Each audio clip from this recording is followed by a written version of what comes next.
দেখতে পাচ্ছেন এখানে একদম ছোট হয়ে গেছে আমাদের লেখাটা। এটা কিভাবে আমরা বড় করব? এই যে এই ১ম এই বক্সটা দেখতেছেন, এখান থেকে আমরা এই ড্রপ ডাউনে ক্লিক দিয়ে এখানে ৭২ সিলেক্ট করে দিলাম, যে একটু বড় হয়ে গেছে। আরো যদি বড় করার প্রয়োজন পড়ে এখান থেকে আপনারা লিখে নিবেন। আমি এখানে ১০০ দিলাম, দিয়ে এন্টার দিয়ে দিলাম, এই যে ১০০ সাইজ হয়ে গেছে। ওকে। এরপর হচ্ছে আমাদের পাশেই যেটা আছে, এটা একটা লাইন, ২ টা লাইন হলে, যেমন ধরেন আমি এখানে ক্লিক দিয়ে এন্টার দিয়ে দিলাম, যে এই জিনিসটাকে আমি আবার কপি করে পেস্ট করে নিলাম। কপি পেস্ট করে দিলাম।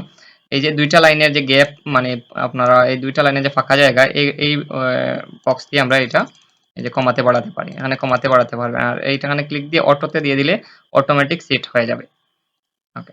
এরপরে হচ্ছে আমাদের সিলেকশন টুলে ক্লিক দিয়ে নিলাম। সিলেকশন টুলে ক্লিক দেওয়ার পর এখান থেকে অপটিক্যাল, এই যে অপটিক্যাল দেওয়ার পর একটু গ্যাপটা, একটা লেখা থেকে আরেকটা লেখার দূরত্ব একটু বেড়ে গেছে। এই যে আমি আবার 0 তে দিয়ে দিলাম, এই যে নরমাল হয়ে গেছে।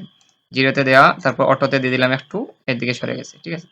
এরপরে যেটা আছে, এটা হচ্ছে একটা অক্ষর থেকে আরেকটা অক্ষরের দূরত্ব বাড়বে। আমি এখানে ২০০ দিয়ে দিলে, এই যে দেখেন অনেক সময় আপনার লোগোর নিচে দেখেন এইভাবে একটার পরে আরেকটা অক্ষর একটু গ্যাপ হয়ে আছে।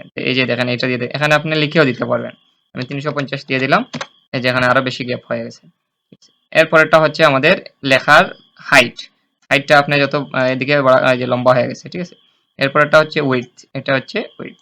এই যে দেখেন এদিকে আমাদের এই লেখাটা অনেক বড়, বেশি লম্বা হয়ে গেছে। এই যে এবার নরমাল লিখলে আপনি সবগুলো 100 রাখবেন। এখানে 100, এটা 100, এটা 0, ঠিক আছে? এটা অটো। এইভাবে আমরা এই আমাদের লেখাগুলাকে বিভিন্ন এই স্টাইল দিতে পারি। ওকে, ধন্যবাদ সবাইকে।